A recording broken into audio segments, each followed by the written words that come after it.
நாங்கள் வந்து இதில் வந்து முருங்கை உப்புன்னு ஒரு உப்பு கொடுப்போம் சார். அது எங்கள் ப்ராடக்ட்டு. முருங்கை சாப்பிட்டா சார் நாங்கள்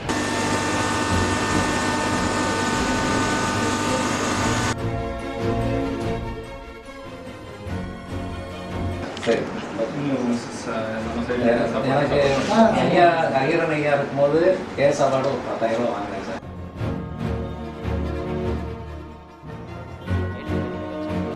நீங்கள் வந்து ரொம்ப சந்தோஷம் சார். Thank you sir. எனக்கு ரொம்ப சந்தோஷம். சரி சார், ரொம்ப நன்றி சார். நல்லா பண்ணுறீங்க சார். அதை டிஸ்கஸ் பண்ணிக்கிறேன். சரிங்க சார்.